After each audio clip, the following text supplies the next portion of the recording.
For me, my mortgage was, I live kind of frugally. I'm very much part of the financial independence movement. Um, but my living expenses were my largest cost. And so when I cut that out, it really has increased my savings rate, increased my cash flow for my business. And then I travel 90% of the time.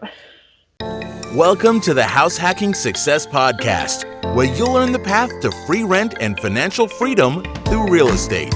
Featuring your hosts, Brad Labrie and Drew Klingler.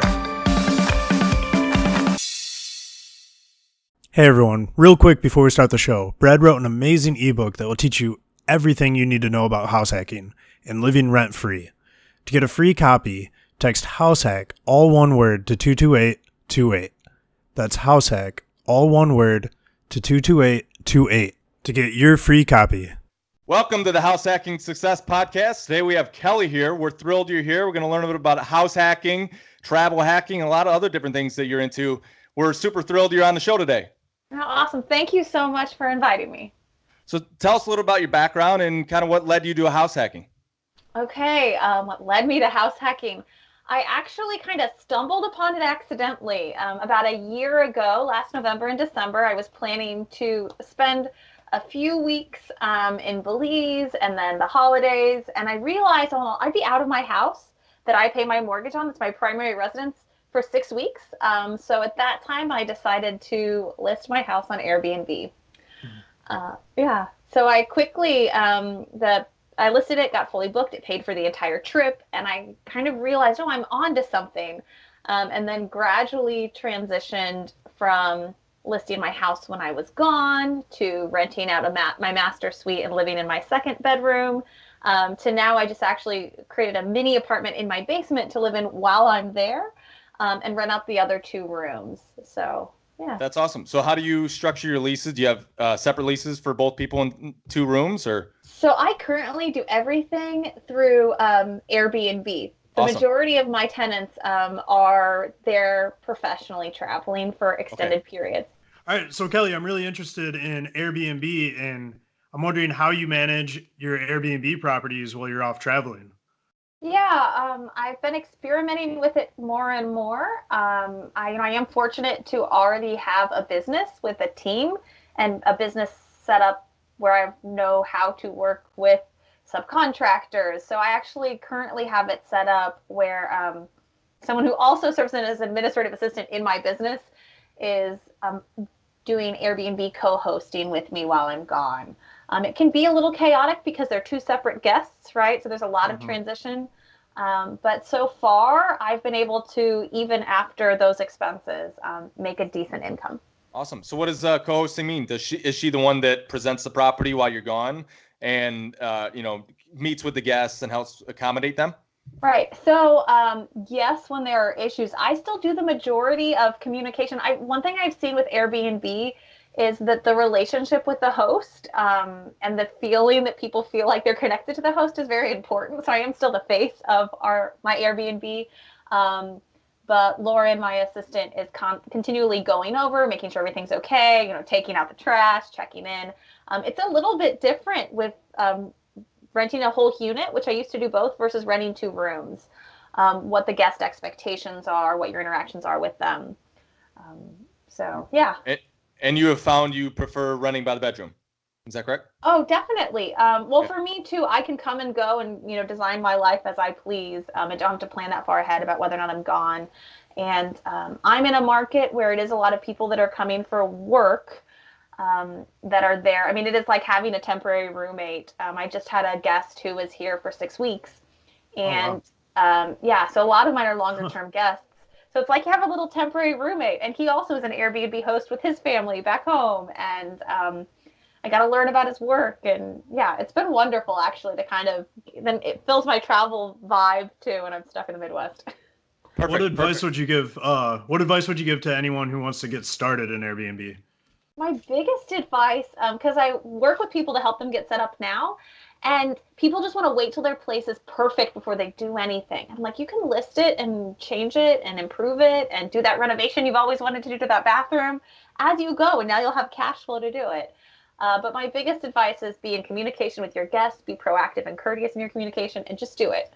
For for me, my house is very homey. I get a lot of good feedback about I'm in a neighborhood with big trees and a historic neighborhood. And so it is easier to do when you have a nice property to begin with.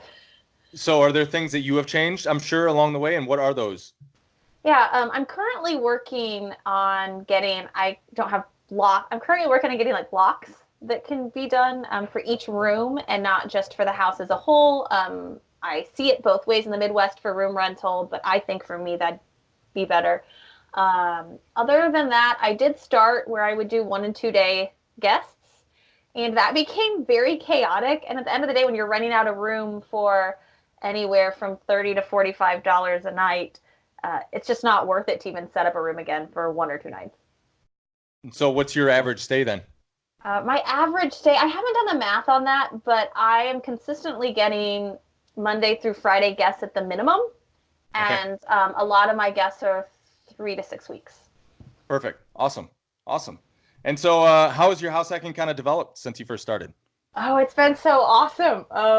I started out being like, oh, I can live mortgage free, and realized that I'm in Decatur, Illinois, central Illinois. There's literally nothing there.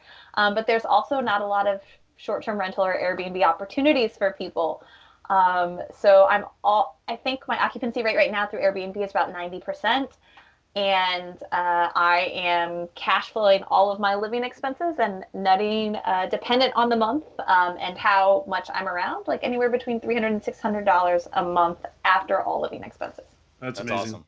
Yeah. So what has your house hacking experience allowed you to do?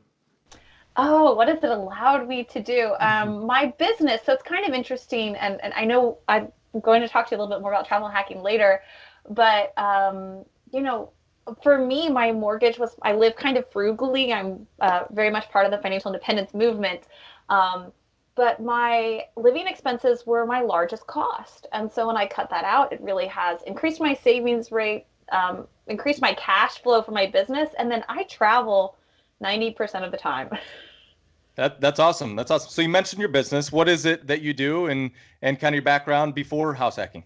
Yeah, so I actually still own a boutique nonprofit marketing company that primarily serves nonprofits and statewide agencies in the state of Illinois. That's So awesome. still doing that, and doing it more remotely and transitioning my team so that I can, me personally, travel a lot more.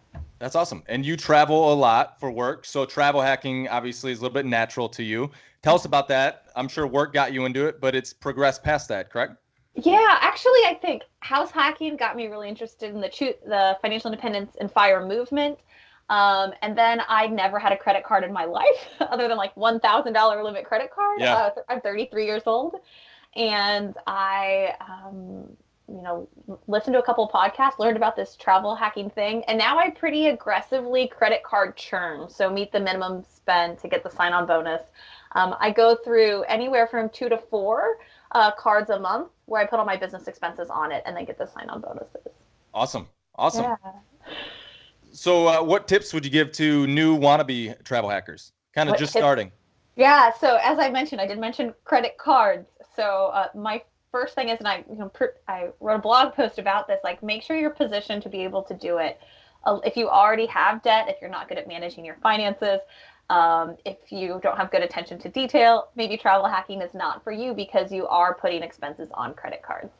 But the biggest thing would be if you're thinking about travel hacking, go ahead and put all the money of your first minimum spend. If you have that cash already set aside, then go ahead and get your card, and then just once you meet it, pay it off. That's awesome. So I as well travel hack. Yeah. So for the people that don't know what that is, you talked about a minimum spend and then getting points. Talk about what some of those minimum spends are, maybe some of the cards that you encourage or advocate. And then also once you get those points, what does it allow you to do? Okay, so a lot of people that do travel hacking will plan a specific trip and then get the cards that help them work through that trip. So that you, for example, if you want to stay at the Marriott in, a lot of people go to the Marriott in Maui, right? And it's 3,500 or 35,000 points a night. So they'll go ahead and plan out a year in advance, getting every Marriott Bonvoy card, meeting the minimum spend, which can be anywhere from $1,000 or to $3,000 for a personal card in the first 3 months, and then you get whatever the sign-on bonuses are. I would keep my eye out because I try to keep my eye out for whenever the sign-on bonuses are a little bit more. And then you're getting free hotel points, free flights, to pretty much go and do whatever you want. And with So that great. card, which I do have, you get Yes. one free night per year. Yes. Yeah. And a lot of times they do sometimes have yearly annual installment payments, but you can waive that. I got mine waived. So yeah, I think it's $95 a year if I'm not Right. mistaken for that Yeah, card. because But people will say that yeah, the I got mine waived. So awesome. Did you just call in? I did. Yeah, Okay. I did. Yeah. Awesome. Huh. How has travel hacking and house hacking impacted your life? Yeah, it's really created, and for me, a lot of my personal motivation is to help women, especially independent women, like find freedom in their own lives. And Hmm. so for me to be able to travel wherever I want, whenever I want, obviously creates freedom. To not have a mortgage or living expenses creates a lot of freedom. I am looking right now, next steps. I'm working on a property with my father in Fort Wayne, Indiana. I'm scoping out places. I'm actually in Chicago right now and kind of scoping out uh, as I move forward and dive into the real estate investment field more. Um, where do I want to do? Where do I want to go? Do I want to be in more fun places instead of Decatur, Illinois? So it's opened up a lot of opportunity for me. Awesome. Great. And you talked a little bit earlier that you looked at housing being your largest expense. I know generally they say that about 30 to 35% is kind of the average people spend just on housing. So talk about savings rate. Eliminating that, of course, drastically helped. Travel hacking, you don't have to pay as much for travel hacking. Talk about savings rate and what that has meant to you. Okay, so for me with house hacking, my savings rate was always around like 20%. I've been able to increase it this year, and I think I'm averaging just under 30%. But what I have been able to do is invest a lot more back into my business so I can grow and grow and hopefully have more income. And it's also for me not only increased my savings rate, but allowed me to very quickly, like a renovation that was kind of costly, a basement apartment, right? I could just cash flow all of that. So now I'm positioning where my savings rate for 2020, I'm shooting for 45 to 50%. That's awesome. So that third bedroom, right? Uh-huh. Tell us about that. It was a renovation. What was that project like? What inspired you to kind of vision that and create that? Yeah, I mean, it was the house hacking, right? I wanted freedom. I love the tiny house movement. I'm like, I could live in a smaller space, and I just kept like testing and testing more and more. Um, and then I, live in a mid-century modern, but like 100-year-old home that's been 100-year-old home, and have a wonderful space that's finished for a basement, and it was used for like wood shop. I'm like, this Okay. is a huge room that I don't even have anything. I am kind of a minimalist. I don't even have things I'm storing, and I just have this huge empty room. And we kind of did it on the cheap. I invited my parents for a weekend. It's the first time they'd come to visit me in a year. And I'm like, hey, come here. I'll put you to work. So you have a lot of other life hacks. Speak a little bit to those and how they've improved your life as a whole. Yeah, I think with travel hacking and working towards financial independence, my goal right now is to retire by 45. I'm 33 and just kind of starting this goal. That's my safe number right now, though, so I might even get more aggressive, especially as I look at real estate as an opportunity. I just started Project 333, which is where you wear 33 items of clothing for 3 months. And don't wear anything else than those 33 items of clothing. It's kind of a test to minimalism. Also, for me, when I'm travel hacking and living on the road, everything fits in a carry-on suitcase. So that's been wonderful. Very Um, convenient. yeah, and with travel hacking, and I travel a lot, I present a lot of conferences for my main job. Um, there's free food everywhere at hotels, so it's been very easy. I stay a lot of residence inns. I have a dog too, which has kind of been my biggest travel expense. But I stay in a lot of residence inns, and they'll have free cocktail hours and a huge continental breakfast and coffee, which I'm a big coffee drinker. And then also, so those are my two kind of things right now. I know people that travel the road full time talk about food hacking, and they just every single food they consume, right? They're like gorging on the business expenses and then Yeah. eating that the next week. I'm not that aggressive, but Cool. Cool. And I know you've encouraged a lot of people to get into short-term rentals. How has that kind of progressed in helping people? yeah, I actually just got off the phone with my friend Bridget today, and I'm so jealous of how quickly and ambitiously she and her husband have worked on their Airbnbs. I was dabbling with this and showing her husband that's a financial planner, like some of the back end, and he was like, "Wow, that is a good." And they had that you are making good money. That's crazy in Central Illinois. Really, people want to come here, and they have gone from transitioning a long-term rental to a short-term rental. To they're closing on their next house that they're specifically buying for short-term rental at the beginning That's of November, awesome. so in a couple weeks. Yeah. So it's been really cool. I have a lot of friends that are professors and then traveling in summers. I have a friend that I'm still trying to get them to not do. So I've helped a few people in very different, right? A married couple that has extra properties. A friend with a baby that's thinking, how can we pay off our debt quicker? And then I have a friend who has this beautiful, huge lake house, and he's never there. And I'm like, I will clean up your house for you. Like, this would be worth it. Like, list this house. So yeah, it's been wonderful to kind of help people find that source of income and find the freedom in life by that income. Very cool. What are your long-term house hacking goals and what are your life goals? Oh, I wish I could answer the house hacking goals very specifically. I'm looking around, and I said this spring, that in spring of 2020, I'm more saying sometime in 2020, I'll make a decision about where. So right now I'm working towards, a down payment or figuring out how I want to go about it if I don't want to do a down payment. I know you guys have some great tips on that. But just specifically what I want to do for my next property and where I want it to be. One of the limitations is I'd like to have a manager or me doing it myself, and I don't want to be confined to a location. So I've kind of held off on going bigger at this stage. Awesome. So Drew and I love to read. What are some of your mindset or business specific books that are your favorites? Yeah, so I'd like to say, so I'm sitting at a computer all day for work, and I do a lot of I'm kind of very active. I don't read as much as I used to, so the majority of the content I consume are podcasts and YouTube. Cool. So my favorite business mindset, I love Brendan Bouchard. I know for me in my business, I listen to the same focus-based podcast he did every single day for a month to get my mind to switch to being more efficient and to not waste time. I also, in terms of business mindset, it's called Focused, and it's these two guys in the tech space that every episode I listen to them, I'm like, they think the way I think, only better. They're like 20 steps ahead of me. But I could listen to that all day, and I think I walk away knowing how to operate my business more efficiently. Awesome. Cool. What's your favorite real estate resource?